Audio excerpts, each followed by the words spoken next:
Pat Neville from Feast Magazine joins us, sponsored by Jimmy's on the Park, 706 DeMunn Avenue in Clayton. Call them at 725-8585 or their website at jimmyscafe.com for menu and directions. Good morning, Cat Neville. Good morning.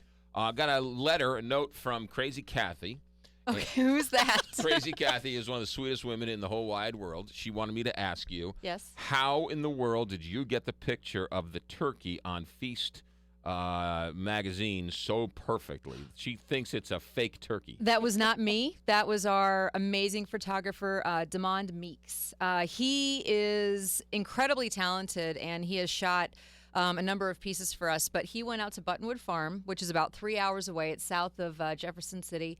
And he spent his time photographing those turkeys and the farmers that run that farm. I mean, and it is a fantastic picture. We had this very sophisticated, gorgeous, the turkey that I roasted, which is actually a Buttonwood Farm turkey. That it was like this 27-pound turkey that I roasted for the Thanksgiving spread that we did on different recipes and stuff like that. But when we looked at that, and then the really fun, like photo of that live turkey, we had to pick that crazy turkey. And if you watched Feast TV, which Kelly mentioned that she'd seen it, you really get to see the personalities of these birds because, I mean, they like get up into the camera and they're really, really cool. And the fact that that the couple that run Buttonwood Farm are pasture raising these birds in a very kind of humane way. And these are broad-breasted whites. They're the same breed of turkey that you would get like a butterball. Right. Turkey. It's that same breed. So it's not a heritage breed turkey that they're raising, but they're raising it in just a kind of like a true way that up until like maybe 20 years ago, all turkeys were raised. So it's out on pasture, and it's really, really cool what they're doing. I don't really want to know the personality of the bird before I chop its head off. It's important to know. You had a good personality. It tastes good See you too. later. Well, I have to say, there's. When people think that meat comes from the grocery store, there's a problem. Right. We have to understand where our food comes from, and we need to understand that the choices that we make impact the way that food is raised and impact the way that our entire food system runs. And so if you understand the way that turkey or the cow or the pig or whatever it is that you're consuming Right. was raised and then also slaughtered, because that's part of the process. Right. And if you're not comfortable with that, then don't eat meat. You Right. can choose that. But it's a valid point. Respect the process Yes. and respect it. Respect Absolutely. not only the animal but the people who are in charge Entirely. of it Yeah. from start to It's finish. not just about profits. Yeah. And a lot of what we see in modern food system is that it's all based on efficiency and profits. And sometimes we have to give a little bit. It shouldn't all be about the bottom line. All right, you got two restaurants I do. or one experience in one restaurant. Yes. Okay. Which would you like me to start with? Start with the restaurant, and we'll highlight the experience in the finale. Okay, so the first one is just a little tiny place in the Loop called Corner 17. It's at 6623 Delmar Boulevard, and it's a Chinese restaurant. It's really quite small and bright, and it's lovely. And what makes this place unique is that they make hand-pulled noodles, which is something that you rarely see. And when you're inside of the space, there is a woman, at least the times that I've been there, behind this kind of glass enclosure, so you can watch her working, actually hand pulling and making noodles. So, where in Italian restaurants there obviously is this, big push and trend toward making made noodles for pasta. Mm-hmm. This is the same thing, but in an Asian tradition, in the Chinese tradition, the noodles, rather than being cut or extruded, they are pulled. And so they take the dough and they lay it on top of, lay the layers, and then they pull, and then they lay it on top and they pull, and they lay it on top and they pull.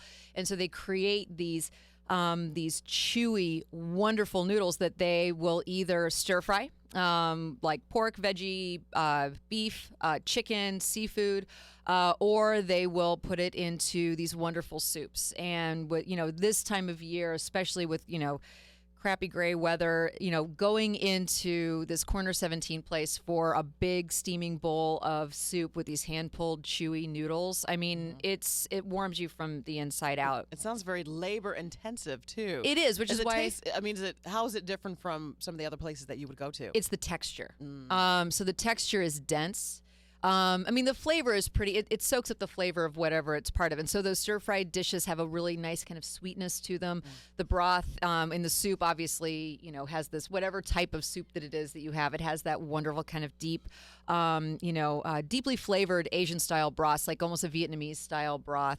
But yeah, it's that texture that you get from a hand-pulled fresh noodle that you could never get from something dried. It's really exciting to see. It's very inexpensive and approachable, and they also have like bubble tea, which I love bubble tea. I had fresh pasta or fresh noodles at one point, and it's like a completely different food. It is. And in the Italian tradition, sometimes there is an appropriate application for a dried noodle because it maybe, will stand up to cooking in different ways in a fresh noodle. Because if you boil a fresh Italian-style noodle, it'll cook up in just like a minute. And so the Asian style, it's much more dense. It has a totally different texture.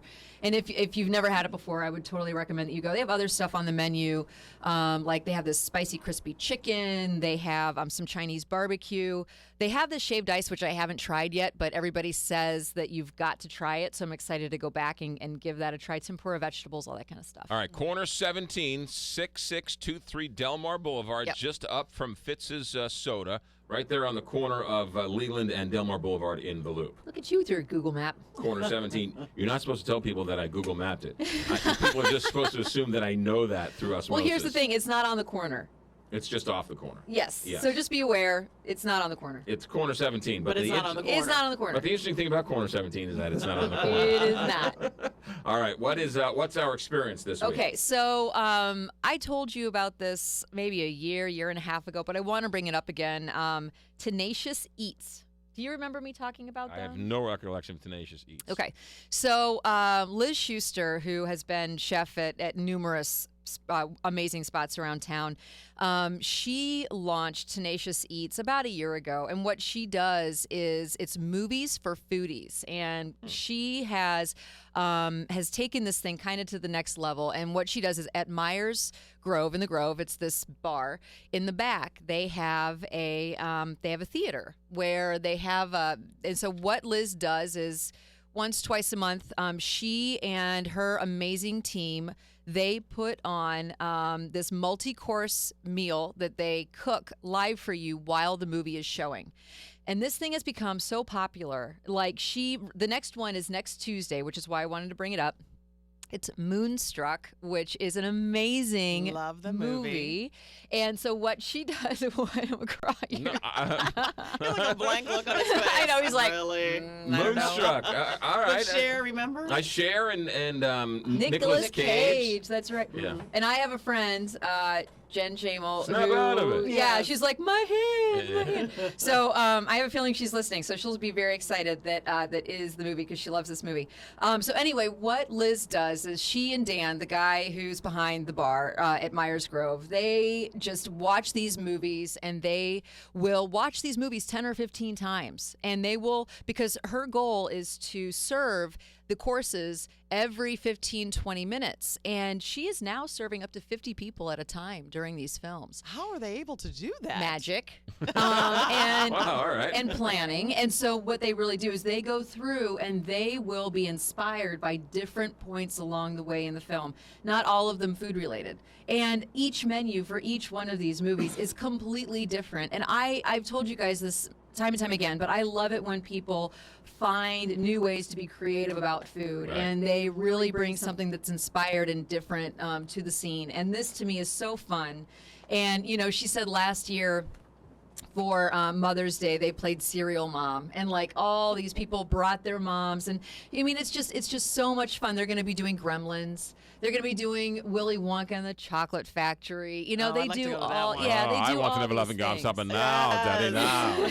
So is any of the food in the movie, which is a lot of Italian, do they make Italian food, or some of that is inspired by the movie? Yes. So, for example, she will publish the menu. So, for example, with Moonstruck coming up, she's going to be doing something with the scene where Cher serves Nick Cage, the steak and the pasta, but she's drinking whiskey when she does it. So I'm not going to give anything away, but that whiskey inspires what's happening when she serves the meal, whatever. So you go to it's called Myers Grove. The bar. The bar is called Myers Grove. Yeah.